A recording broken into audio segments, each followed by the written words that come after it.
N air bubble is trapped at a point B, ये देख सकते हैं आप, सी बी इज 20, ये डिस्टेंस जो है 20 है, in a glass sphere, find the nature and position of image of bubble seen by an observer at point P. तो यहाँ पे ऑब्जर्वर की आँख है, यानी इसे कहाँ उसे दिखेगा बताना है।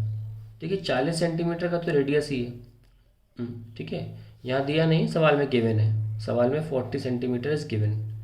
तो ये 40 है और बिल्कुल सी बी को 20 कर लिया, तो यहाँ से ये तो पोल हो गया ना, तो डिस्टेंस ऑफ यू तो यहाँ से लेंगे। तो यू अगर मैं इसको मान लूँ यू पी बी, तो कितना आ गया हमारा 20 सेंटीमीटर आ गया। अब हमारा जो बबल है वो तो डेंजर मीडियम में, डेंजर को म्यू2 से दिखाते हैं, तो जहाँ भी हमारा ऑब्जेक्ट होता है हमेशा उसी इंडेक्स के नीचे ऑब्जेक्ट डिस्टेंस भी लिख देते हैं, plus mu one by V is mu one minus mu two. Direct question है ये, डायरेक्ट, ये बहुत इजी सवाल है, बहुत ही इजी सवाल है, ठीक है। और क्वेश्चन ऐसे भी आ चुके हैं कि बंदा यहाँ पे था, अब वो यहाँ से देख रहा है, तो दोनों इमेजेस कहाँ पे हैं, उन इमेजेस की डिफरेंस कितना है, ये सब आ चुके हैं क्वेश्चन। ये क्वेश्चन डिट्टो एनसीईआरटी में दे रखा है, बस थोड़ा सा रेडियस जो है वो शायद 10 सेंटीमीटर, हाँ रेडियस 10 सेंटीमीटर है, और जो ऑब्जेक्ट है वो यहाँ से 4 की दूरी पे रखा है। डिट्टो क्वेश्चन एनसीईआरटी में दे रखा है, सेम, बस डेटा चेंज किया है। चलिए रखते हैं value, it is 1.5 by 20 plus 1 upon v is 1 minus 1.5 by, object जब भी कॉन्केव के सामने रखा हो टेक नेगेटिव माइनस 40।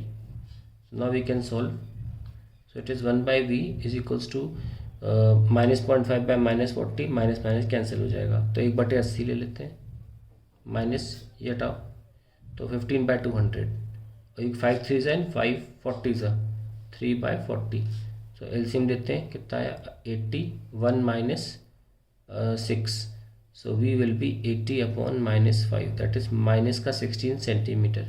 सो ये आपका इमेज डिस्टेंस आ गया जहाँ पे वो दिखेगा। डायग्राम ये देखो, यहाँ से 20 है, तो ये एक सेंटर, ये जा रही नॉर्मल, आप चाहो तो आप बना भी सकते हो, ये away from the normal, away from the normal, और अब आप इसे प्रोड्यूस करोगे तो देखो 16 दिख भी रहा होगा, अगर ये 20 है तो ये 16 लग भी रहा है, तो ये इसका डायग्राम बनेगा, ये डायग्राम, ये क्वेश्चन तो हो गया। अब आते हैं सेकंड क्वेश्चन पे। In normal adjustment for a reflecting telescope the distance between objective and eyepiece is 1 metre, मैं 100 सेंटीमीटर ले लूँगा। If the magnifying power of telescope is 19, find the focal length तो ऑब्जेक्टिव एंड आई पीस।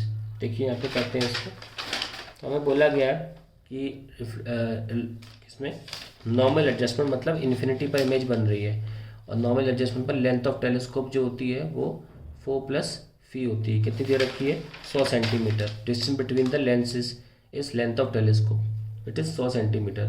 फिर हमें दे रखा है कि जो एम है, हाँ, magnifying power of telescope is 19।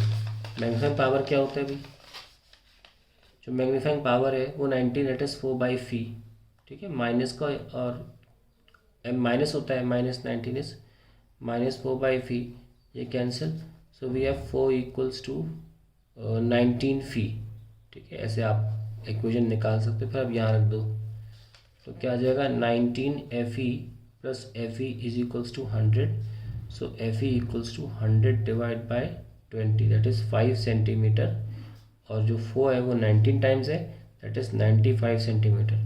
ये इतना सिंपल क्वेश्चन है, और ये भी बॉर्डर एनसीईआरटी के पीछे दे रखा है। सवाल इतना फ़र्क है कि उन्होंने लेंथ दे रखी है शायद मेरे ख्याल से 150, ठीक है, और जो 4 बाई फी है वो मैग्नीफाइंग पावर में थोड़ा भूल है, 24 दे रखी है। तो आप सोचिए कि डिट्टो क्वेश्चन पूछ रहे हैं वो, ये क्वेश्चन भी इसीलिए बहुत ईजी है।